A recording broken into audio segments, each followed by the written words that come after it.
Mallu couple on the റോഡിന്റെ മറ്റൊരു വീഡിയോയിലേക്ക് എല്ലാവർക്കും സ്വാഗതം.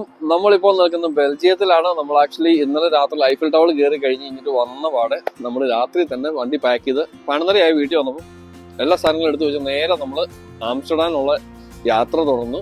നമ്മൾ രാത്രി മുഴുവൻ ഓടിച്ച് ഓൾമോസ്റ്റ് ഇപ്പം നേരം എടുത്തു. നമ്മൾ ഇനി ഇവിടെ വന്നപ്പോഴത്തേക്ക് എനിക്കുണ്ടായ വലിയൊരു കൺഫ്യൂഷൻ അതാട്ടോ. കാരണം നമ്മൾ ഇത്രയും നാളും US മൈൽ പെർ അവർ ഉപയോഗിച്ചു, മൈൽ പെർ അവർ ഉപയോഗിച്ചോണ്ടിരുന്നിട്ട് ഇവിടെ വന്നപ്പോഴത്തേക്ക് കിലോമീറ്റർ പെർ അവർ ആയി. അപ്പൊ അതൊരു വലിയ ഡിഫറൻസ് ആണ്. സോ വന്ന വഴിക്കുള്ള ഹൈവേയിലെ ഒരു വ്യത്യാസം എന്താണെന്ന് വെച്ചാൽ നമുക്ക് ഹൈവേകളിൽ US ഓടിച്ചവർക്ക് ഇവിടെ ഓടിക്കാൻ വളരെ എളുപ്പമാണ്. കാരണം എല്ലാം തന്നെ സെയിം ആണ്. ആകെ ഒരു വ്യത്യാസം എന്ന് പറഞ്ഞു കഴിഞ്ഞാൽ ബോർഡുകളെല്ലാം ഫ്രഞ്ചിലും പിന്നെ ഇവിടുത്തെ ലോക്കൽ ലാംഗ്വേജിലാണെന്ന് മാത്രം, അവിടെ ഇംഗ്ലീഷിലാണെന്ന് മാത്രം. ആ ഒരു വ്യത്യാസം മാത്രമേ ഞാൻ കാണുന്നുള്ളൂ. പിന്നെ ഇവിടെ നമുക്ക് റെസ്റ്റ് ഏരിയാസും അതുപോലെ തന്നെ ട്രക്ക് സ്റ്റോപ്പുകളും കാര്യങ്ങളൊക്കെ ഉണ്ട്. നമ്മളിപ്പോൾ നിൽക്കുന്നത് ഒരു ട്രക്ക് സ്റ്റോപ്പിലാണ്. ഈ കിടക്കുന്നതൊക്കെ കുറെ ട്രക്കുകൾ. പിന്നെ ഇവിടുത്തെ ട്രക്കുകൾക്കൊക്കെ ചെറിയ വ്യത്യാസം എന്ന് വെച്ച് കഴിഞ്ഞാൽ ഇതിന് ഫ്രണ്ട് ഒന്നും ഇല്ലാത്ത വണ്ടികളാട്ടോ. കാരണം നമ്മുടെ അവിടുത്തെ പോലെ അല്ല, എല്ലാം ഈ അർബൻ സ്ഥലങ്ങളിൽ കൂടെ പോകാൻ പാകത്തിനുള്ള ടൈപ്പ് വണ്ടികളാണ്. അപ്പോ നമ്മള് ഇനി ഇവിടുന്ന് നമ്മൾ നേരെ ആംസ്റ്റർഡാമിലേക്ക് ഏതാണ്ട് 150 കിലോമീറ്റർ മാത്രം ബാക്കി. നമ്മൾ ഇപ്പൊ ഇവിടെ ജസ്റ്റ് ഒന്ന് നിർത്തി ഒന്ന് ഫ്രഷ് ആയി, വണ്ടിക്ക് ഡീസലൊക്കെ അടിച്ചു, പെട്രോളൊക്കെ അടിച്ചു, ഒന്ന് ഫ്രഷപ്പ് ആയി, അത്യാവശ്യം ഫുഡൊക്കെ കഴിച്ചു. ഇനി നമ്മൾ ഒറ്റ സ്ട്രെച്ചിൽ നേരെ ആംസ്റ്റർഡാമിലേക്ക് കയറും. വേറെ പ്രത്യേകത എന്താണെന്ന് വെച്ച് കഴിഞ്ഞാൽ ഇവിടെ നമ്മുടെ US സ്റ്റേറ്റ് കടന്ന് സ്റ്റേറ്റ് പോകുന്ന പോലെ തന്നെയാണ് ഇവിടെ രാജ്യം കിടന്ന് രാജ്യം പോകണം. അപ്പോൾ ഫ്രാൻസിൽ നിന്ന് നമ്മൾ ബെൽജിയത്തിലേക്ക് കയറിയപ്പോഴത്തേക്ക് ഞാൻ അറിഞ്ഞു പോലുമില്ല. ഇവിടെ വന്നു കഴിഞ്ഞപ്പോൾ അറിഞ്ഞു ബെൽജിയം എത്തി എന്നുള്ള കാര്യം. കാരണം നമ്മൾ സ്റ്റേറ്റ് മാറി പോകുമ്പോൾ ഞാൻ പറഞ്ഞില്ല, നമ്മൾ ബോർഡ് നോക്കിയാലാണ് നമുക്ക് US സ്റ്റേറ്റ് മാറി എന്ന് പറയുള്ളൂ. ഇവിടെ അതുപോലെ തന്നെ ബോർഡ് നോക്കിയാൽ മാത്രമാണ് നമുക്ക് അറിയാവുള്ളൂ നമ്മൾ സ്റ്റേറ്റ് മാറി എന്നുള്ള കാര്യം. സോ ഏതായാലും നമ്മളിങ്ങനെ ബെൽജിയം കടന്നു. ഓൾറെഡി ബെൽജിയം തീരാറായി. സോ നമുക്ക് നമ്മുടെ യാത്ര തുടരാം. നമുക്ക് റോഡിൽ കാണാം.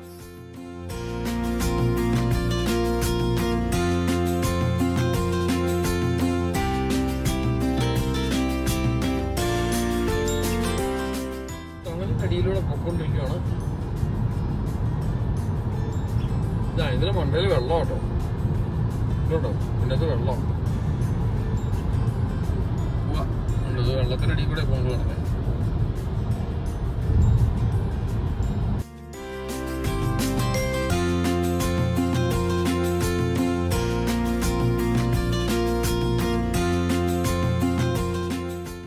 അപ്പോൾ ഫ്രണ്ട്സ്, ഇവിടുത്തെ ട്രക്കുകൾ ശ്രദ്ധിച്ചോ? നമ്മുടെ US ട്രക്കുകളല്ല കേട്ടോ, നമ്മുടെ നാട്ടിലെ രീതിയിലുള്ള ട്രക്കാണ്. അതായത് എഞ്ചിൻ്റെ മേളിലാണ് ഡ്രൈവറിൻ്റെ ക്യാബിൻ വരുന്നത്. ഇവിടുത്തെ ട്രക്കുകൾ അങ്ങനെ ഡിസൈൻ ചെയ്യാനുള്ളതിൻ്റെ കാരണം എന്താണെന്ന് വെച്ച് കഴിഞ്ഞാൽ ഇവിടുത്തെ ട്രക്കുകൾ കൂടുതലും ഈ പറഞ്ഞ സിറ്റി ലിമിറ്റുകളിലൂടെയും അതുപോലെ തന്നെ ചെറിയ ചെറിയ വഴികളിലൂടെയാണ് കടന്നു പോകുന്നത്. അപ്പോൾ അവർക്ക് വലിയ ടൈപ്പ് വണ്ടി ഉണ്ടെങ്കിൽ, ഫ്രണ്ടിലേക്ക് കൂടുതൽ ബമ്പറുള്ള വണ്ടി ഉണ്ടെങ്കിൽ അത് കൺട്രോൾ ചെയ്യാൻ ബുദ്ധിമുട്ടാണ്. അതുകൊണ്ടാണ് അവര് അതിന്റെ ഡിസൈൻ ഇങ്ങനെ ആക്കിയിരിക്കുന്നത്. ഊറിട്ടിട്ട് വെട്ടിയിട്ടേക്കുന്നുണ്ടെന്ന് എനിക്ക് ഇതുവരെ മനസ്സിലായില്ല.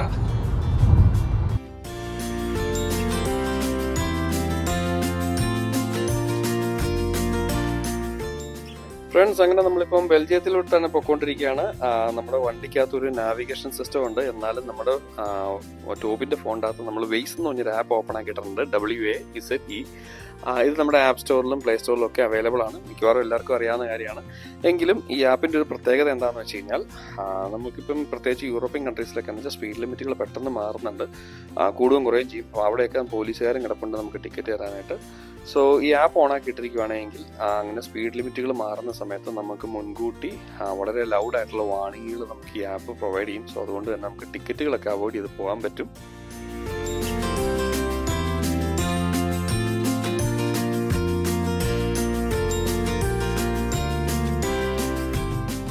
നമ്മൾ ട്രാഫിക് ബ്ലോക്കിൽ പെട്ടിരിക്കുകയാണ്. പിന്നെ അഡാപ്റ്റീവ് ക്രൂസ് കൺട്രോളിന്റെ ഒരു വലിയ ഗുണം ഞാൻ പറയുന്നുണ്ട്. കാരണം നമുക്ക് ക്രൂസ് കൺട്രോൾ അങ്ങോട്ട് കഴിഞ്ഞിട്ട് ചുമ്മാ ഇരുന്നാൽ മതി.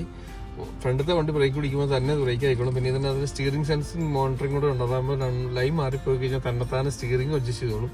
സോ നമുക്ക് പ്രത്യേകിച്ചൊന്നും ചെയ്യേണ്ട ആവശ്യമില്ല. ഫ്രണ്ടത്തെ വണ്ടി പോകുന്നതനുസരിച്ച് ഫുള്ളി വണ്ടി തന്നെ മൂവ് ചെയ്യുന്നത്. അതിൻ്റെ ഓട്ടോമാറ്റിക് സെറ്റപ്പാണ്. നമുക്ക് ടെസ്ലയിലൊക്കെ ഇരുന്ന് പോകുമ്പോൾ ഒരു സുഖം കിട്ടുന്ന എന്നാന്ന് ഇപ്പം മനസ്സിലായി. ഞാൻ സ്റ്റിയറിംഗും തൊട്ടിട്ടില്ല, ഒന്നും ചെയ്തിട്ടില്ല, തന്നെത്താനെ ഇരുന്ന് തിരിയും.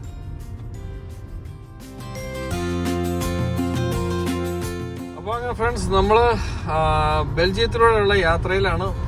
ഞാൻ പറഞ്ഞില്ല, US ഓടിക്കുന്നവർക്ക് ഇവിടെ വലിയ ബുദ്ധിമുട്ടൊന്നും വരില്ല. വളരെ സിമ്പിളായൊരു കാര്യം. ആകെ ഒരു ബുദ്ധിമുട്ടെന്ന് വെച്ച് കഴിഞ്ഞാൽ നമുക്ക് ബോർഡുകളെല്ലാം ഇവിടുത്തെ ലാംഗ്വേജിലായിരിക്കും. ഫ്രഞ്ച്, അഥവാ ഇപ്പോൾ ബെൽജിയത്തിലാണ് ബെൽജിയൻ ലാംഗ്വേജ് ആയിരിക്കും. അപ്പോൾ നമ്മൾ സിമ്പിൾസ് നോക്കി കയറണം. P for പാർക്കിംഗ്, പിന്നെ സ്പീഡ് ലിമിറ്റ് എഴുതിയിട്ട് വട്ടം വരച്ച് കഴിഞ്ഞാൽ സ്പീഡ് ലിമിറ്റ്. നമ്മുടെ യൂസിലൊക്കെ എന്ന് വെച്ചാൽ സ്പീഡ് ലിമിറ്റ് എത്രയാണെന്ന് തന്നെ കൃത്യമായിട്ട് മെൻഷൻ ചെയ്തിട്ടുണ്ട്. ഇവിടെ അങ്ങനെയല്ല, ഇവിടെ നമുക്ക് എത്രയാണ് ഒരു നമ്പർ ഇട്ടിട്ട് അതിന്റെ ചുറ്റും ഒരു റെഡ് വട്ടം വരച്ചിട്ടുണ്ട്. അതാണ് ഇവിടുത്തെ സ്പീഡ് ലിമിറ്റ്.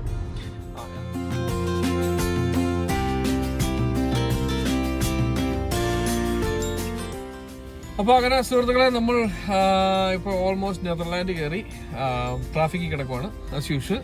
വിചാരിച്ചേക്കഴിഞ്ഞാൽ ഒരു അല്പം ലേറ്റ് ആയി. നമുക്ക് നെതർലാൻഡ് എക്സ്പ്ലോർ ചെയ്യാൻ സമയം കുറച്ചേ ഉള്ളൂ, കാരണം 2 ട്രാഫിക് കിട്ടി.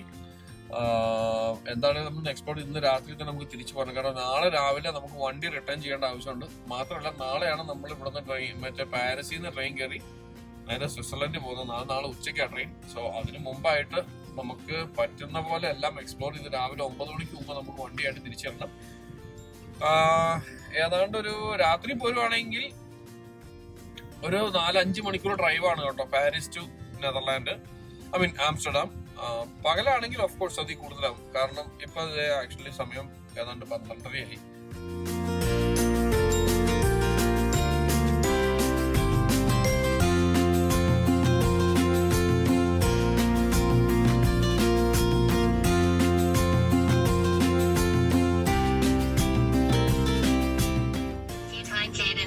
Of Center, Zeeburg, de Island Central Station. So friends, നമ്മളങ്ങനെ ആംസ്റ്റർഡാം എത്തിയിരിക്കുകയാണ്. ആംസ്റ്റർഡാം നമ്മൾ സെൻട്രൽ സ്റ്റേഷന്റെ അവിടെ എവിടെയെങ്കിലും പാർക്കിംഗ് നോക്കി അവിടെ കൊണ്ട് വണ്ടി പാർക്ക് ചെയ്യാനുള്ളൊരു ഉദ്ദേശമാണ്. ആ ഒരു ഉദ്ദേശത്തിൽ നമ്മൾ മുന്നോട്ട് നീങ്ങിക്കൊണ്ടിരിക്കുന്നു.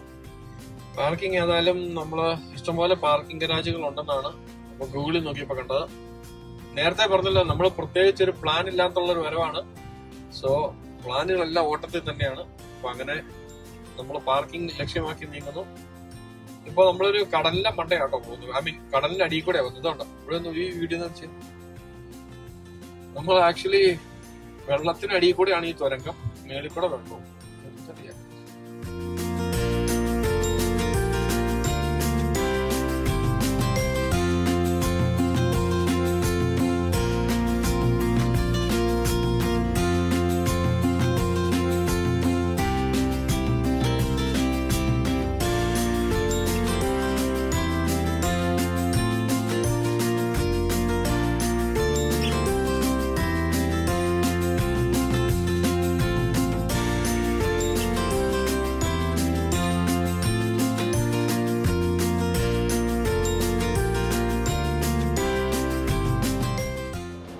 അപ്പോൾ ഫ്രണ്ട്സ്, നമ്മളിങ്ങനെ ഇപ്പം ആംസ്റ്റർഡാമിന്റെ സെൻട്രൽ സ്റ്റേഷന്റെ അവിടെ എത്തി. നമ്മൾ കൊണ്ടുവന്ന് ഇവിടെ ഒരു തൊട്ട് ആ സെൻട്രൽ സ്റ്റേഷനോട് ചേർന്ന് തന്നെ ഒരു പാർക്കിംഗ് ഉണ്ടായിരുന്നു.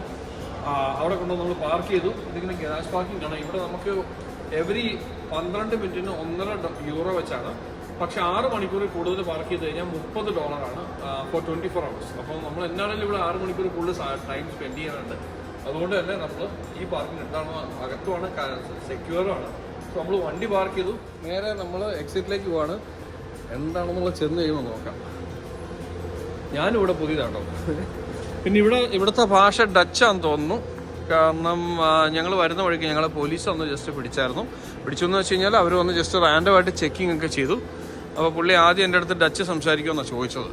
സോ നമ്മൾ ഇംഗ്ലീഷാന്ന് പറഞ്ഞ് നമ്മുടെ ലൈസൻസൊക്കെ ഒന്ന് ചെക്ക് ചെയ്തു. വേറെ ഒന്നുമില്ല, റാൻഡമായിട്ട് ഇവിടെ വിദേശത്ത് നിന്ന് വരുന്ന വണ്ടികളെല്ലാം ഇന്നത്തെ ദിവസം അവർ ചെക്ക് ചെയ്യുകയാണെന്നാണ് പറഞ്ഞത്. അപ്പോൾ ഇത് ശരിക്കും സെൻട്രൽ സ്റ്റേഷൻ്റെ അടിയിലുള്ള പാർക്കിംഗ് ആണ് കേട്ടോ. അപ്പം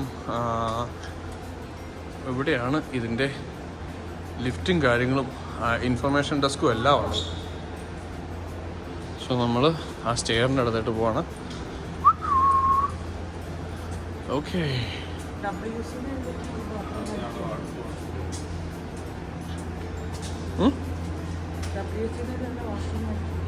മോസ്റ്റ് ലൈക്ലി എവിടെ നീ WC ഉണ്ട്.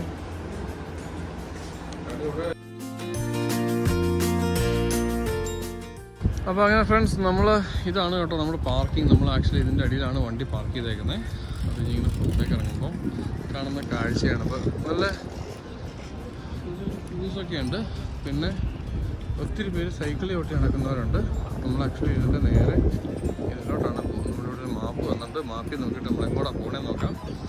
സോ ഇവിടെ അതൊരു ചൈനീസ് റെസ്റ്റോറൻ്റ് ആണെന്ന് തോന്നുന്നു. ചൈനീസ് ബിൽഡിംഗ് പോലെ ഇരിക്കുന്നു. സോ നമുക്ക് ആദ്യം മാപ്പിൽ നോക്കാം. നമ്മൾ ആക്ച്വലി എവിടെയാണ്? ഇവിടെയാണ്. ഇതാണ് കേട്ടോ നമ്മളിപ്പോൾ നിൽക്കുന്ന സ്ഥലം. അപ്പോൾ ഫ്രണ്ട്സ്, നമ്മൾ അത്യാവശ്യം ഈ മാപ്പൊക്കെ ഒന്ന് നോക്കി ചെറുതായിട്ടൊന്ന് പഠിച്ചു. ഇപ്പോൾ നമ്മൾ നിൽക്കുന്ന സ്ഥലം ഇതാണ്. നമുക്ക് എന്നാണെങ്കിലും ഇനി സെൻട്രൽ ഭാഗത്തേക്ക് വരണം. അതിനുശേഷമാണ് നമുക്ക് ബാക്കിയുള്ള കാര്യങ്ങൾ എക്സ്പ്ലോർ ചെയ്യാൻ പറ്റുള്ളൂ. അപ്പോൾ അവിടെ നിന്ന് നമുക്ക് സിറ്റി ടൂർ കിട്ടുമെങ്കിൽ അത് നോക്കണം. പിന്നെ ഇത് താഴത്ത് കുറേ അട്രാക്ഷൻസിൻ്റെ ഡീറ്റെയിൽസ് എഴുതിയിട്ടുണ്ട്. ഇത് ആക്ച്വലി ഇവിടുത്തെ മ്യൂസിയംസ് ആണ്. പിന്നെ ഇവിടുത്തെ അട്രാക്ഷൻസ്, തിയേറ്റേഴ്സ്, അങ്ങനെ കുറേ ലിസ്റ്റുകളുണ്ട്. അതിൻ്റെ അകത്ത് പബ്ലിക് ട്രാൻസ്പോർട്ടേഷൻ്റെ ഡീറ്റെയിൽസ് ആണ് ഈ യെല്ലോ കളറിൽ കാണിച്ചിരിക്കുന്നത്. സോ ഏതായാലും നമുക്ക് ബാക്കി ഒന്ന് പുറത്തിറങ്ങി കണ്ടതിന് ശേഷം നോക്കാം. നമ്മൾ ഇവിടുന്ന് നേരെ അങ്ങേറ്റത്തൊരു പാലമുണ്ട്. ആ പാലം കയറി വേണം നമുക്ക് പോകാനായിട്ട്. ഇവിടെ നന്നായിട്ട് നടക്കാനുണ്ട്. നടന്ന് നമുക്കിന്ന് എക്സ്പ്ലോർ ചെയ്തേക്കാം. ഓക്കെ, പാർക്കിംഗ് നോക്കി നമ്മൾ വണ്ടിയും കൊണ്ട് പോയി കാണാമെന്ന് വിചാരിക്കണ്ട. ഇവിടെ സിറ്റിക്കകത്ത് എങ്ങും പോയാൽ പാർക്കിംഗ് കിട്ടില്ല. ഇപ്പോൾ തന്നെ നമുക്ക് കിട്ടിയിരിക്കുന്ന പാർക്കിംഗ് നമ്മൾ ആക്ച്വലി കുറേ നേരം കഷ്ടപ്പെട്ടത് തപ്പി കണ്ടുപിടിച്ച പാർക്കിംഗ് ആണ് കേട്ടോ. സോ നമുക്ക് വണ്ടി എവിടെയെങ്കിലും കൊണ്ട് പാർക്ക് ചെയ്തതിന് ശേഷം പറ്റുമെങ്കിൽ റെൻ്റ് സൈക്കിൾ കിട്ടുമെങ്കിൽ ഏറ്റവും ബെസ്റ്റ് ഓപ്ഷൻ ആയിരിക്കും.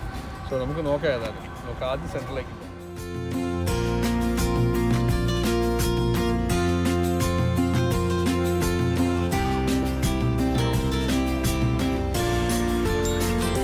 ഇതൊരു റെസ്റ്റോറൻ്റ് ആണെന്ന് തോന്നുന്നു, ചൈനീസ് റെസ്റ്റോറൻറ്റ്.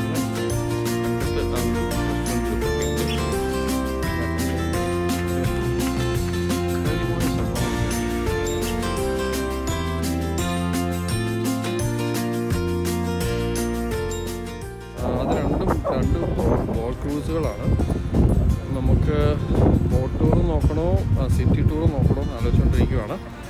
സോ അതിൻ്റെ പ്ലാനിങ്ങിലാണ്. ടോബിൻ വളരെ കഷ്ടപ്പെട്ട് പണിപ്പുരയിൽ പുള്ളി മൊബൈലിൽ കുത്തിയൊന്ന് തപ്പിക്കൊണ്ടിരിക്കുകയാണ്. കാരണം ഇവിടെ നമുക്ക് ആർക്ക് ഫോണിന് സിഗ്നലില്ല, ടോബിന് മാത്രമേ സിഗ്നലുള്ളൂ. അതുകൊണ്ട് ആ പണി ടോബിനെ ഏൽപ്പിച്ചേക്കുവാണ്. ബോട്ട് വേണോ സിറ്റി വേണോ എന്നുള്ളതൊക്കെ.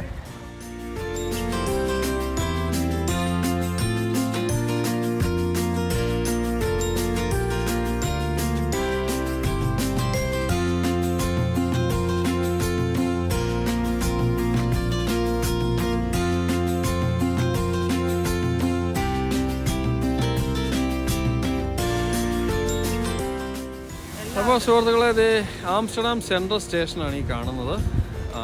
ഇവിടെ നിന്നാണ് നമ്മൾ ഇപ്പോൾ ഒരു വാക്ക് അറൗണ്ട് ടൂർ നടത്താൻ പോകുന്നത്. ഫ്രണ്ട്സ്, നമ്മുടെ ആംസ്റ്റർഡാമിലെ സെൻട്രൽ സ്റ്റേഷൻ്റെ നേരെ ഓപ്പോസിറ്റുള്ള ബസിലിക്കയാണിത്. ബസിലിക് വാൻഡെ നിക്കോളാസ് സംതിങ്, അതാണ് ഇതിൻ്റെ പേര്. ഇത് ആക്ച്വലി ഒരു കാത്തലിക് ചർച്ചാണ്. അങ്ങനെ നമ്മൾ സെൻട്രൽ സ്റ്റേഷനിൽ വട്ടം കറങ്ങി പോവാണ്. അനു അങ്ങ് ഫ്രണ്ടിൽ നടന്നു പോയിട്ടുണ്ട്, പുറകെ പിടിക്കാൻ പോവാം.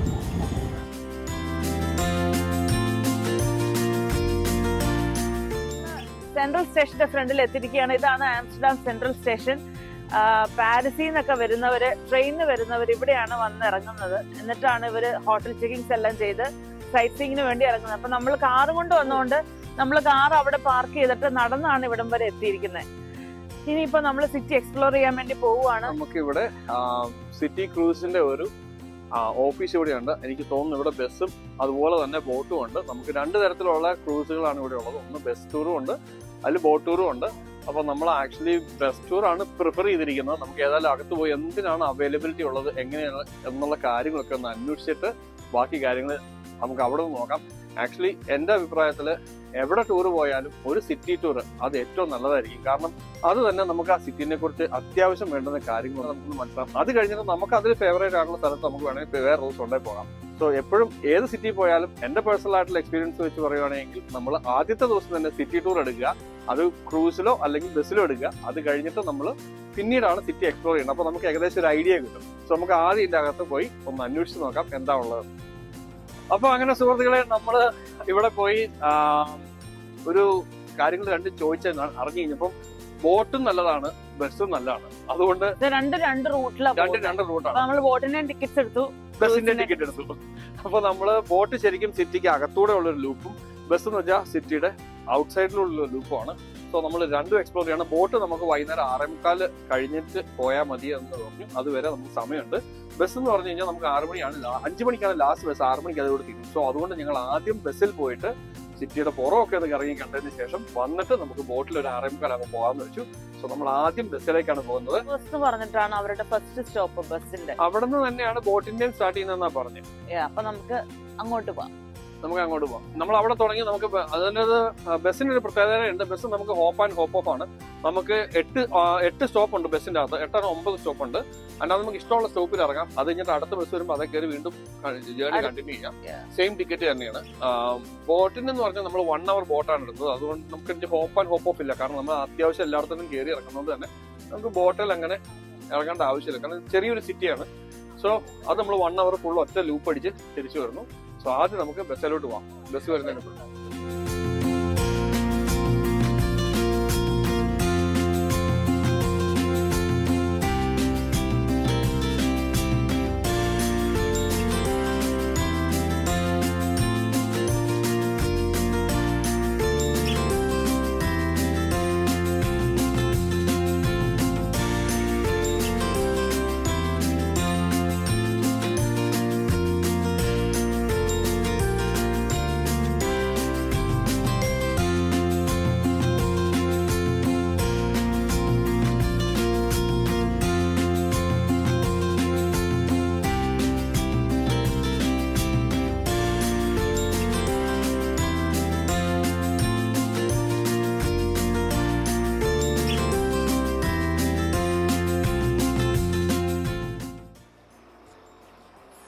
നല്ല തിരക്കാണ് ഫ്രണ്ട്സ്.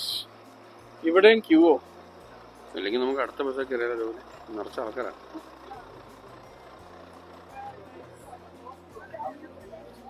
ഫ്രണ്ട്സ്, നമ്മുടെ ബസ് വന്നിട്ടുണ്ട്. നമ്മൾ ബസ്സിലേക്ക് ഓപ്പൺ ചെയ്യുവാണ്. നമ്മൾ കയറി. ഞങ്ങൾ മേളത്തെ നിലയിൽ ഓൾറെഡി അവന് കയറി സീറ്റൊക്കെ പിടിച്ചിട്ടുണ്ട്.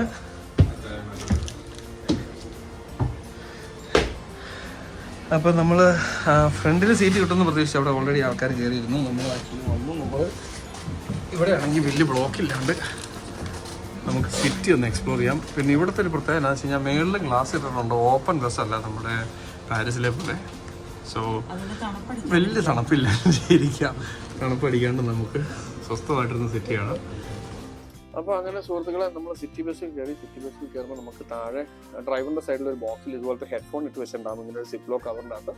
അത് നമുക്ക് വേണ്ടി അവർ പ്രൊവൈഡ് ചെയ്യുന്നതാണ്. അത് എന്തിനാണെന്ന് വെച്ചാൽ കൊണ്ടുവന്ന് നമ്മൾ സീറ്റിൽ ഇങ്ങനെ 2 ഹെഡ്ഫോൺ ജാക്ക് ഉണ്ട്. ഈ ജാക്കിൽ നമ്മൾ കണക്ട് ചെയ്ത് കഴിയുമ്പോൾ നമുക്ക് ഈ ബസ്സിലാണെങ്കിൽ 18 ലാംഗ്വേജിൽ അവർ അനൗൺസ്മെന്റ് നടത്തുന്നുണ്ട്. ഐ മീൻ ഇപ്പോൾ ആംസ്റ്റർഡാമിൽ, പാരീസിലായിരുന്നു 4 ലാംഗ്വേജിലായിരുന്നു.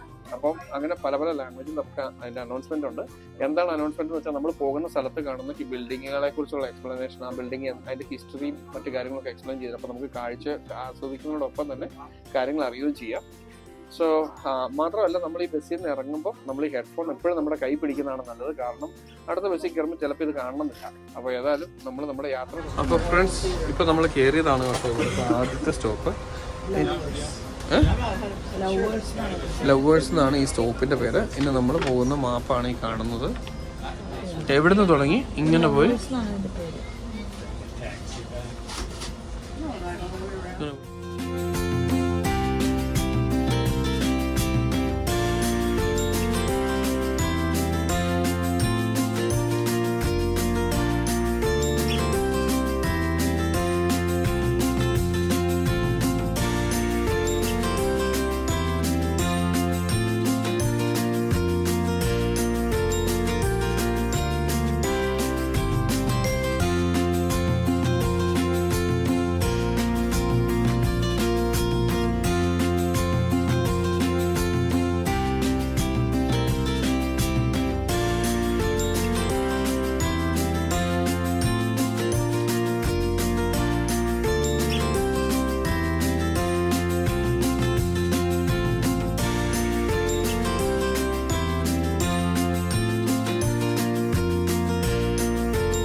അപ്പോൾ അങ്ങനെ സുഹൃത്തുക്കളെ നമ്മൾ ബസ്സിൻ്റെ ടൂറൊക്കെ കഴിഞ്ഞു. നമ്മളിപ്പോൾ നേരെ ബോട്ടിൻ്റെ ടൂറിന് വേണ്ടി വെയിറ്റ് ചെയ്യുവാണ്. നമ്മൾ താഴെ കിടക്കുന്ന ബോട്ട് കഴിഞ്ഞാൽ അടുത്ത ബോട്ട് നമ്മുടെ ബോട്ടാണ്.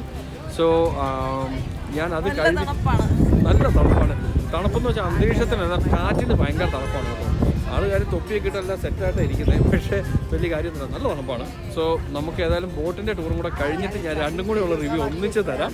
സോ നമുക്ക് വെയിറ്റ് ചെയ്യാം എങ്ങനെയുണ്ട് ബോട്ട് ടൂർ. നമ്മളാട്ടോ ഈ ബോട്ടിൽ ആദ്യം കയറാൻ പോകുന്ന ആളുകൾ.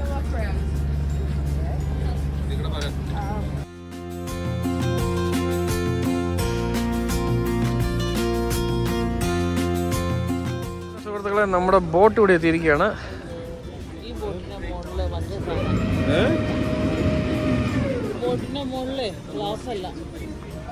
മൊത്തത്തിൽ ഗ്ലാസ് അല്ല അല്ലേ? അപ്പൊ ഈ സൈഡിലേക്ക് ഈ സൈഡ് പിടിച്ചു. സൈഡ് ആഹാ കയറി കയറി.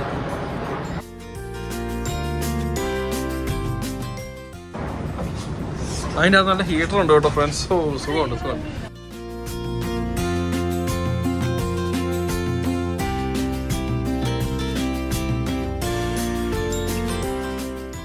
അപ്പോൾ അങ്ങനെ സുഹൃത്തുക്കളെ നമ്മൾ സീറ്റൊക്കെ പിടിച്ചു. നേരത്തെ പറഞ്ഞ സാധനം ഹെഡ്ഫോൺ കിട്ടിയിട്ടുണ്ട്. എല്ലാവർക്കും ആളും ഇതുവരെ ഹെഡ്ഫോൺ ഉണ്ട് കേട്ടോ. ഈ ഹെഡ്ഫോൺ ഇവിടെ കുത്തി കഴിഞ്ഞാൽ നമുക്ക് ഇഷ്ടമുള്ള ചാനൽ ഇവിടെ സെറ്റ് ചെയ്യാം. ഇഷ്ടമുള്ള ചാനൽ സെറ്റ് ചെയ്താൽ അതിന് ഇഷ്ടമുള്ള ചാനൽ ഇതിപ്പോൾ ഇംഗ്ലീഷാണ് കിടക്കുന്നത്.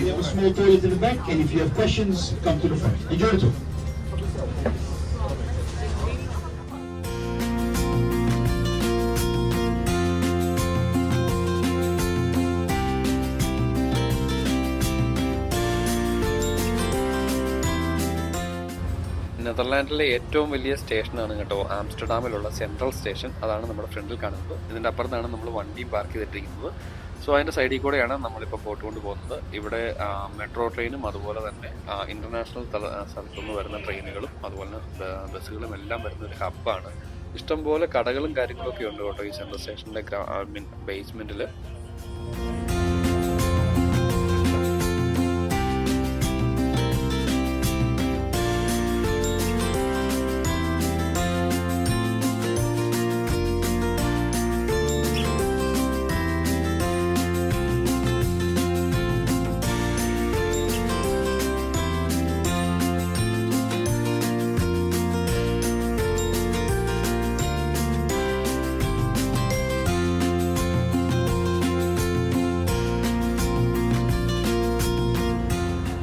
നയൻറ്റീൻ 1968 പണിത ഒരു ബിൽഡിംഗ് ആണ് കേട്ടോ ഇത്. ഇത് ആക്ച്വലി ഇപ്പം നിലവിൽ സെൻട്രൽ സ്റ്റേഷൻ്റെ ഫെറി ആയിട്ടാണ് യൂസ് ചെയ്യുന്നത്.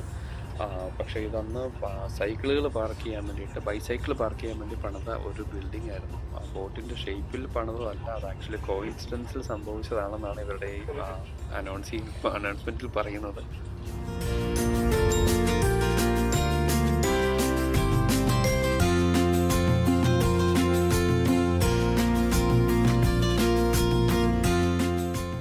നമ്മുടെ ബ്രിട്ടീഷുകാരുടെ കമ്പനിയായ ഈസ്റ്റ് ഇന്ത്യ കമ്പനിയുടെ കയ്യിലുണ്ടായിരുന്ന ആംസ്റ്റർഡാം എന്ന പേരിട്ടിട്ടുള്ള ഒരു യുദ്ധ കപ്പലിൻ്റെ മോഡലാണ് കേട്ടോ ഈ ലെഫ്റ്റ് സൈഡിൽ കാണുന്ന ബോട്ട്.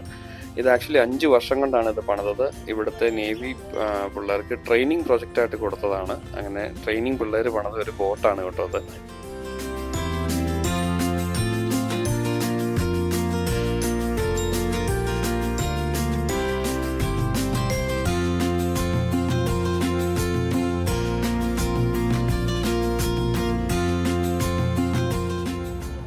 വെള്ളത്താൽ ചുറ്റപ്പെട്ട് കിടക്കുന്ന ഒരു നഗരമാണ് കേട്ടോ ആംസ്റ്റർഡാം. ഈ സൈഡിൽ പാർക്ക് ചെയ്തിട്ടിരിക്കുന്ന ബോട്ടുകളൊന്നും സർവീസ് നടത്തുന്ന ബോട്ടുകളല്ല.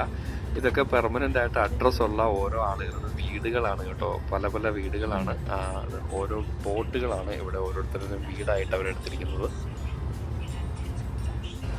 നമ്മുടെ 007 ജെയിംസ് ബോണ്ട് സിനിമയിൽ വരുന്ന തുറക്കുന്ന ഒരു ബ്രിഡ്ജാണ് കേട്ടോ അത്. ബോട്ട് വരുമ്പോഴത്തേക്കും ആ ഗേറ്റ് നടുക്കത്തെ പാലം മേളിലേക്ക് പൊങ്ങുകയും താഴുകയും ചെയ്യുന്നതാണ്.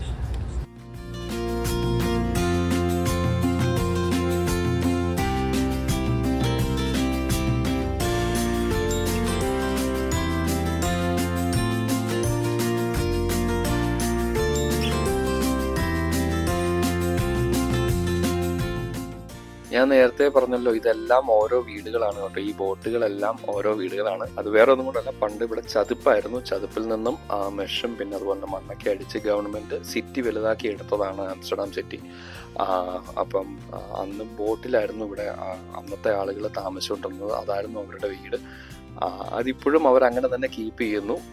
അപ്പോൾ അവരെ നിലനിർത്തിക്കൊണ്ട് തന്നെയാണ് സിറ്റി ഡെവലപ്പ് ചെയ്യുകയും ചെയ്തത്. ചില ആളുകളൊക്കെ ബോട്ടിൻ്റെ അകത്തുള്ള അവരുടെ വീട് മാറി ഹോട്ടലും കാര്യങ്ങളും ഒക്കെ ആക്കിയിട്ടുണ്ട്. എന്നാലും അവരിപ്പോഴും വെള്ളത്തിൽ ബോട്ടിൽ തന്നെയാണ് പറഞ്ഞ ബിസിനസ് സ്ഥാപനങ്ങളും അഥവാ വീടുകളും കാര്യങ്ങളും ഒക്കെ കൊണ്ടു കിടക്കുന്നത്. ഏതാണ്ട് 380 വർഷം പഴക്കമുള്ള ഒരു ബിൽഡിംഗ് ആണ് കേട്ടോ ഇത്. 1639 പണിത ഒരു നെയ്ബർഹുഡ് ആണ് ഈ ബിൽഡിംഗ് എന്നാണ് ഇപ്പം ബോട്ടിൽ അനൗൺസ് ചെയ്തത്.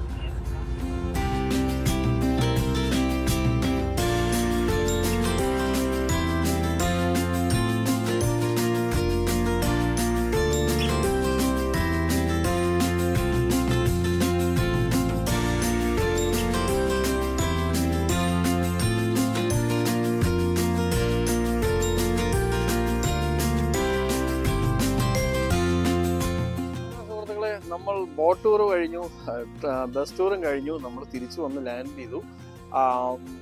ബസ് ടൂർ ഒരല്പം ബോറാണ്, പിന്നെ ബോട്ട് ടൂർ പിന്നെയും കുഴപ്പമില്ല കേട്ടോ. ബസ് ടൂർ എന്ന് പറഞ്ഞു കഴിഞ്ഞാൽ നമുക്ക് ശരിക്കും ആംസ്റ്റർഡാമിന്റെ ഔട്ട്സ്കേർട്സിലോട്ടുള്ള ഡ്രൈവാണ്, അതുകൊണ്ട് അത്ര എൻജോയബിൾ അല്ല. പക്ഷേ ബോട്ട് ടൂർ പിന്നെയും കുറെ കാര്യങ്ങൾ കവർ ചെയ്യുന്നുണ്ട്. ഞങ്ങളിപ്പോൾ പോയ ബോട്ടിനകത്ത് ആക്ച്വലി അവരുടെ അനൗൺസ്മെന്റിന്റെ ടൈമിംഗ് ഇച്ചിരി തെറ്റിപ്പോയിരുന്നു. സോ അത് നമ്മൾ കേട്ടിട്ട് സ്ഥലം വരുമ്പോഴത്തേക്കും ഒത്തിരി സ്ഥലം വരുന്നതിന് മുമ്പ് തന്നെ അവർ കാര്യങ്ങൾ പറഞ്ഞു. അപ്പം അത് നമുക്ക് ഫിഗർ ഔട്ട് ചെയ്യാൻ പറ്റി ഏതായാലും. പക്ഷേ ഇവിടുത്തെ ബോട്ട് ടൂർ വലിയ തെറ്റില്ലാത്തൊരു ഇതാണ്, വലിയ റേറ്റും ഇല്ല.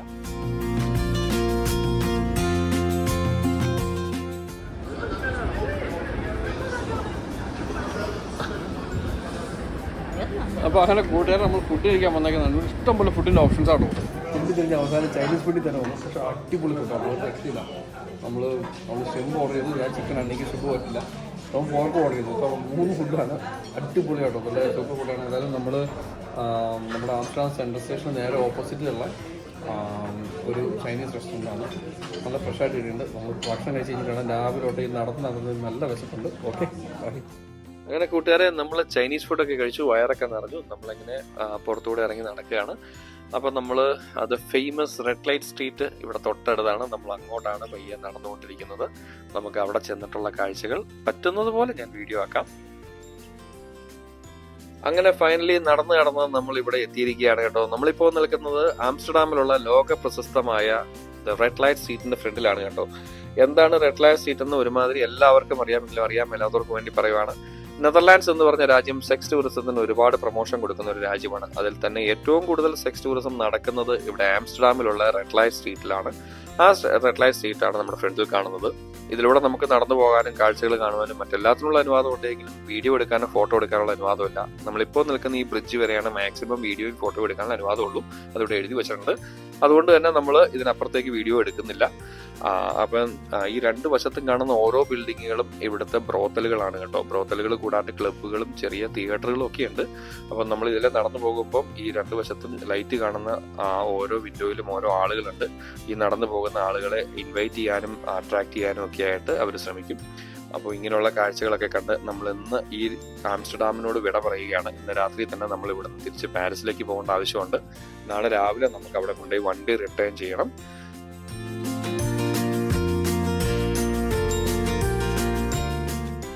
അങ്ങനെ നമ്മൾ ഇന്ന് ഒത്തിരി നടന്നു കേട്ടോ. നടന്ന് മടുത്തു. ഇനിയിപ്പോൾ തിരിച്ച് പാരീസിലേക്ക് പോകാനുള്ള തയ്യാറെടുപ്പിലാണ്. നമ്മൾ തിരിച്ച് നടന്ന് സെൻട്രൽ സ്റ്റേഷൻ വരെ എത്തിയിട്ടുണ്ട്. ഇനി ഒരു 1/2 കിലോമീറ്ററോളം നടന്നാൽ നമ്മൾ വണ്ടി കിടക്കുന്നിടത്തെത്തും. എന്നിട്ട് ഇന്ന് തന്നെ രാത്രിയിൽ നമ്മൾ പാരീസിലേക്ക് തിരിച്ച് ഡ്രൈവ് ചെയ്യാൻ പോവാണ്. അങ്ങനെ നമ്മൾ ആംസ്റ്റർഡാമിനോട് വിട പറഞ്ഞ് പാരീസിലേക്കുള്ള യാത്ര തുടങ്ങിയിരിക്കുകയാണ്. നമ്മൾ ഹൈവേയിലാണ്. നമ്മളവിടെ ചെന്ന് രാവിലെ തന്നെ വണ്ടി റിട്ടേൺ ചെയ്ത് പിന്നെ പെട്ടെന്ന് വീട്ടിൽ പോയി പെട്ടി പാക്ക് ചെയ്ത് നമ്മൾ സ്വിറ്റ്സർലൻഡിലേക്കുള്ള ട്രെയിൻ പിടിക്കാൻ പോകും. നമുക്ക് റെയിൽവേ സ്റ്റേഷനിൽ ചെന്നിട്ട് കാണാം കേട്ടോ. Good morning friends. അങ്ങനെ രാവിലെ നമ്മൾ പാരീസിൽ വന്നു. കാറൊക്കെ റിട്ടേൺ ചെയ്തു. ടോബിന്റെ വീട്ടിൽ പോയിരുന്നു. കുളിച്ച് ഫ്രഷ് ആവാനുള്ള ടൈം കഷ്ടി കിട്ടിയതേ ഉള്ളൂ. എനിവേ കുളിച്ച് ഫ്രഷായി നമ്മളിവിടെ പാരീസിലുള്ള ഗാർ ദ ലിയോൺ എന്ന് പറഞ്ഞ റെയിൽവേ സ്റ്റേഷനിൽ എത്തിയിരിക്കുകയാണ്.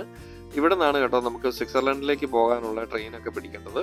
സോ നമ്മളങ്ങനെ നേരെ ട്രെയിൻ കിടക്കുന്ന സ്ഥലത്തേക്ക് പോയിക്കൊണ്ടിരിക്കുകയാണ്. അനുവാണ് 2 പെട്ടിയൊക്കെ ആയിട്ട് പോകുന്നത്, ടോവിനും കൂടെ ഉണ്ട്. അങ്ങനെ നമ്മൾ പാരീസിനോട് ഒഫീഷ്യലി വിട പറയുവാണ് കേട്ടോ ഇന്ന്.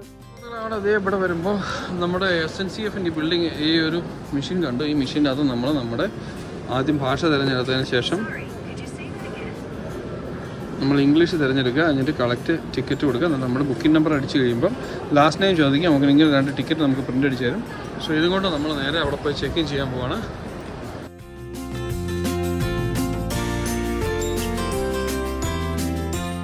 നമുക്ക് പോകേണ്ടത് ഹാൾ 2ലേക്കാണ്. ഹാൾ 2 നമ്മൾ അങ്ങോട്ട് പോവാണ്. എടാ ഇത് ഫുള്ള് ഫ്രഞ്ചിലാണല്ലോ അളിയാ. ഫ്രണ്ട്സ് നമ്മളിവിടെ ടിക്കറ്റ് എടുത്തു. നമുക്ക് ആക്ച്വലി ഇതുണ്ടാവും കോച്ച് 13 എന്നാണ് പറഞ്ഞിരിക്കുന്നത്. നമ്മൾ 13 ആയിരിക്കും, അവിടെ ആയിരിക്കണം മിക്കവാറും ട്രെയിൻ വരുന്നത്. നമ്മളതിൽ ഇൻഫർമേഷൻ ഡെസ്കിൽ ഒന്ന് ചോദിച്ചിട്ട് വരാം. ഇതാണ് നമ്മുടെ നാട്ടിലെ ചെന്നൈ റെയിൽവേ സ്റ്റേഷൻ പോലെയുള്ളൂ. എന്നുവെച്ചാൽ കാഴ്ചയ്ക്കല്ല ഞാൻ ഉദ്ദേശിച്ച ട്രെയിനൊക്കെ നേരെ കൊണ്ടുവന്ന് ഇവിടെ കൊണ്ടുവന്ന് പാർക്ക് ചെയ്തിരിക്കുകയാണ്. ഇവിടെ നിന്നാണ് അതെല്ലാം പോകുന്നത്. എൻ്റെ ചങ്ക് ബ്രോ ടോബിനൊരു ടാറ്റയെ കൊടുത്ത് നമ്മൾ ഇവിടുന്ന് പോവാണ് കേട്ടോ. ഇതാട്ടോ നമ്മൾ പോകുന്ന ട്രെയിൻ. ഫ്രാൻസിൽ നിന്ന് അങ്ങനെ നമ്മൾ ഇവിടെ പറയുകയാണ്, നേരെ സ്വിസ്സിലേക്കുള്ള വണ്ടിയിൽ കയറുവാണ്. ട്രെയിനിൽ കയറി പെട്ടിയൊക്കെ അങ്ങ് എടുത്ത് വയ്ക്കാനുള്ള സൗകര്യമുണ്ട്. പിന്നെ ബാക്കി 2 ഹാൻഡ് ക്യാരി അവിടെ വയ്ക്കാനുള്ള സൗകര്യമുണ്ട്. ആക്ച്വലി നമ്മളിങ്ങനെ ഫേസ് ടു ഫേസ് ആണ് കിട്ടിയിരിക്കുന്നത്. തൊട്ടടുത്ത് വേറെ ആരും ഇല്ലെന്ന് തോന്നുന്നു. ബോർഡിങ് കഴിഞ്ഞിട്ടില്ല. നമ്മളിപ്പോൾ എടുത്തിരിക്കുന്നത് ഫസ്റ്റ് ക്ലാസ് ടിക്കറ്റാണ്. 3 ടയറുണ്ട് അല്ലേ, ഫസ്റ്റ് ക്ലാസും സെക്കൻഡ് ടയറും 3 ടയർ ടിക്കറ്റ് അല്ലേ. അത് 3 ടയർ ടിക്കറ്റാണെന്ന് തോന്നുന്നു. എന്താണെങ്കിലും നമുക്ക് എടുത്തപ്പോൾ വലിയ വ്യത്യാസമില്ലായിരുന്നു സെക്കൻഡ് ക്ലാസ്സും ഫസ്റ്റ് ക്ലാസ്സും തമ്മിൽ. സോ അതുകൊണ്ട് നമ്മൾ ഫസ്റ്റ് ക്ലാസ് തന്നെ എടുത്തു. അത് വന്നിട്ട് ടോപ്പ് ഫ്ലോർ, മേളത്തെ ഡബിൾ ഡെക്കർ ട്രെയിൻ. ഗ്രൗണ്ട് ഫ്ലോറും ഉണ്ട്, മേളത്തുള്ളൂ. നമ്മൾ മേളത്തെ ഫ്ലോറാണ് പിന്നെ. സോ ഇവിടുന്ന് ഒരു 3.5 മണിക്കൂറാണ് നമുക്ക് ജേണി. 3.5-4 മണിക്കൂർ ജേണി ഉള്ളൂ.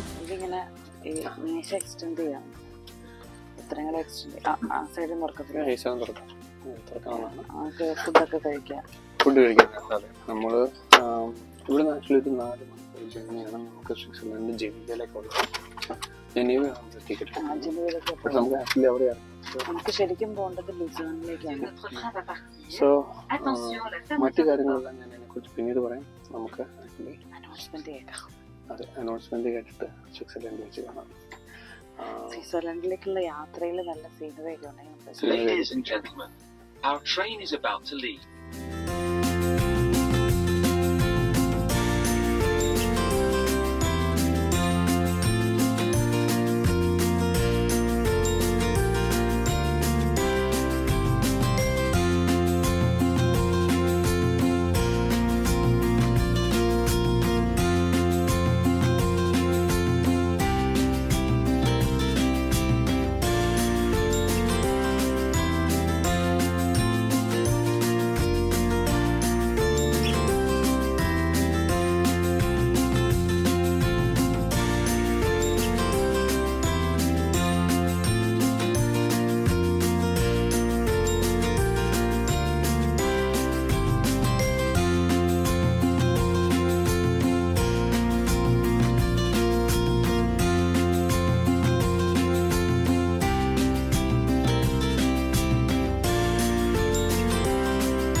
നമ്മൾ ട്രെയിനിൽ നിന്ന് ഹോപ്പ് ഓഫ് ചെയ്തിരിക്കുകയാണ്. പെട്ടിയിലായിട്ട് നമ്മൾ താഴെ ഹെൽപ്പ് ഡെസ്കിൽ പോവാണ്. അവിടെ ചെന്നിട്ട് നമുക്ക് ബാക്കി എന്തെങ്കിലും പ്ലാൻ ചെയ്യണം. ഇവിടെ നിന്ന് എങ്ങനെ നമുക്ക് ലുസേൺ എന്ന് പറഞ്ഞ സ്ഥലം വരെ എത്തും എന്നുള്ളത്. നമ്മൾ ലുസേൺ എന്ന് പറഞ്ഞ് സ്വിറ്റ്സർലൻഡിൻ്റെ ഹൃദയഭാഗത്തേക്കാണ് നമ്മൾ ഇവിടുന്ന് പോകുന്നത്. സോ ബാക്കി നമുക്ക് താഴെ ഇൻഫർമേഷൻ ഡെസ്കിൽ ചെന്നിട്ട് കാണാം അല്ലേ.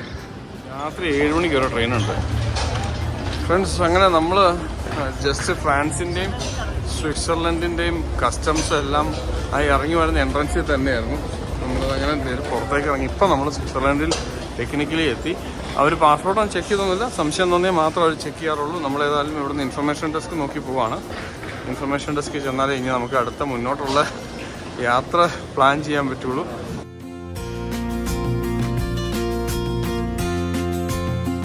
അപ്പോൾ അങ്ങനെ നമ്മൾ അവിടെ നിന്ന് ഇറങ്ങി വന്നു കഴിഞ്ഞാൽ ഇങ്ങനെ കുറേ കടകളും കാര്യങ്ങളൊക്കെ ഉണ്ടത്. ഈ കാണുന്ന കണ്ടോ, SBBCF. ഇതാണ് ആക്ച്വലി സ്വിറ്റ്സർലൻഡിൻ്റെ പബ്ലിക് ട്രാൻസ്പോർട്ടേഷൻ്റെ ഓഫീസാണ്. സോ ഇതാണ് കേട്ടോ ഇവിടുത്തെ ഇൻഫർമേഷൻ ഡെസ്ക്. നമുക്ക് അവിടെ പോയി കാര്യങ്ങൾ ചോദിക്കാം. കൂടാരത്ത് കണ്ടോ അവിടെ മേളിലൊരു ഐസൈറ്റ് ഉണ്ട്, അതിൻ്റെ താഴത്തെ ഒരാൾ പണ്ട് പുള്ളിയോട് കാര്യങ്ങൾ ചോദിച്ചു കഴിഞ്ഞിട്ട് ബാക്കി നമുക്ക് പ്ലാൻ ചെയ്യാം. നമ്മളപ്പോൾ അങ്ങനെ സ്വിറ്റ്സർലൻഡിലെത്തി. ട്രെയിനിന് ഇവിടെ ചെക്കിംഗ് ഒന്നും ഇല്ലായിരുന്നു, ജസ്റ്റ് ഇങ്ങനെ ഒരു ഹോളിക്കൽ ഇങ്ങനെ പാസ് ചെയ്ത് പോകുന്നേ ഉള്ളൂ. അത് തന്നെ ഫ്രാൻസിൻ്റെ കസ്റ്റംസും ഫ്രാൻസിൻ്റെ കസ്റ്റംസും സ്വിസ്സിൻ്റെ കസ്റ്റംസും സെയിം ഒരു റൂമിൽ തന്നെയായിരുന്നു. ജസ്റ്റ് ഇങ്ങനെ അതിൽ പാസ് ചെയ്തപ്പോൾ അവർ ജസ്റ്റ് പെട്ടിയിലൊക്കെ ഒന്ന് നോക്കി നമ്മളിങ്ങനെ കടന്നു പോകുന്നു. നമ്മളിങ്ങനെ ഇവിടെ ഒരു ഇൻഫർമേഷൻ സെൻറ്ററിൽ വന്ന് നിൽക്കുവാണ് കേട്ടോ. ഇത് സ്വിറ്റ്സർലൻഡിൽ ട്രാവൽ ചെയ്യാൻ വേണ്ടിയിട്ട് 6 ട്രാവൽ പാസ് എടുക്കാൻ വേണ്ടി വന്നതാണ്. 6 ട്രാവൽ പാസ് എന്ന് പറഞ്ഞാൽ നമുക്ക് എത്ര ദിവസമാണോ നമ്മളിവിടെ ഉള്ളത് അതിനനുസരിച്ചാണ് ഇതിൻ്റെ റേറ്റ്. അപ്പോൾ നമ്മളിവിടെ 8 ദിവസമാണ് ഉള്ളത്. അപ്പോൾ 8 ദിവസത്തേക്ക് 389 CHF ആണ്, അതായത് സ്വിസ് ഫ്രാങ്ക്. അപ്പം ഏകദേശം $400 അടുത്താവും നമ്മൾ 8 ദിവസത്തേക്ക് ഒരാൾക്ക് സ്വിസ് ക്ലാസ് എടുക്കാം. സ്വിസ് ക്ലാസ് എടുത്താൽ നമുക്ക് ഈ 8 ദിവസത്തേക്കുള്ള ഫുൾ ട്രാൻസ്പോർട്ടേഷൻ, അതിപ്പം ട്രെയിനിലും ബസ്സിലും അതുപോലെ ക്രൂയിസിലും എല്ലാം ഫ്രീ ആയിരിക്കും. അപ്പോൾ നമുക്ക് എത്ര വേണമെങ്കിലും ട്രാവൽ ചെയ്യാം, എങ്ങോട്ട് വേണമെങ്കിലും. സ്വിറ്റ്സർലൻഡ് പൊതുവെ ട്രാൻസ്പോർട്ടേഷൻ അടിപൊളിയാണെങ്കിലും ഒരല്പം എക്സ്പെൻസീവും കൂടിയാണ്. എക്സ്പെൻസീവാണ് സ്വിറ്റ്സർലൻഡ് മൊത്തത്തിൽ. നമ്മളിങ്ങനെ ഇവിടെ ഇൻഫർമേഷൻ ഡെസ്കിൻ്റെ അവിടെ വന്നു, നമ്മളിങ്ങനെ ഒരു ടോക്കൺ എടുത്തു. അപ്പോൾ ആ ടോക്കൺ ഇവിടെ സ്ക്രീനിൽ വിളിക്കും. വിളിച്ച് കഴിയുമ്പം നമ്മളവിടെ ചെന്ന് സ്വിസ് പാസ് പർച്ചേസ് ചെയ്യും. അത് കഴിഞ്ഞിട്ട് നമ്മളിവിടുന്ന് നേരെ ഈ പറഞ്ഞ് ലുസേണിലേക്ക് പോകും. നമ്മുടെ നമ്പർ വിളിച്ചിട്ടുണ്ട്, നമുക്ക് പോയി പാസ് എടുത്തിട്ട് വരാം. ആ കൗണ്ടറിൽ പോകും. അങ്ങനെ ജനീവയിൽ നിന്നും നമ്മൾ ലുസേണിൽ വന്നിറങ്ങി. ഈ കിടക്കുന്ന ട്രെയിനാണ് കേട്ടോ നമ്മൾ വന്നത്. അത്യാവശ്യം ലോങ് ജേർണി ആയിരുന്നു, നല്ല രീതിയിൽ ടയേർഡായി. ഇവിടെ ഇപ്പോൾ സമയം രാത്രി 10:30 ഇനിയിപ്പോൾ റൂമിൽ പോയി ഒന്ന് കുളിച്ച് കിടന്നുറങ്ങിയാൽ മതിയെന്നേ ഉള്ളൂ. നമ്മൾ ആ ലക്ഷ്യമായിട്ട് നേരെ പുറത്തേക്ക് ഇറങ്ങുവാണ്. ഈ സമയത്ത് പബ്ലിക് ട്രാൻസ്പോർട്ടേഷൻ എന്തുമാത്രം അവൈലബിൾ ആണെന്ന് അറിയത്തില്ല. പിന്നെ in case public transportation available അല്ലേ എങ്കിൽ നമുക്ക് ഊബർ ഇവിടെ അവൈലബിൾ ആണ്. ഊബർ വിളിച്ചാണെങ്കിലും ഹോട്ടലിലേക്ക് പോകാമെന്ന് വിചാരിക്കുന്നു. ഇന്നിപ്പോൾ നല്ല ടയേർഡ് ആയതുകൊണ്ട് നമ്മൾ ഈ വീഡിയോ ഏതാണ്ട് ഇവിടം കൊണ്ട് വൈൻഡപ്പ് ചെയ്യുവാണ് കേട്ടോ. നാളെ നമ്മൾ കുളിച്ച് ഫ്രഷ് ആയിട്ട് നമുക്ക് പുതിയ വീഡിയോയുമായിട്ട് വരാം. സോ കൂടുതൽ വിശേഷങ്ങളുമായി നമുക്ക് മറ്റൊരു വീഡിയോയിൽ വീണ്ടും കാണാം. അതുവരേക്കും ബൈ ഫോർ നൗ.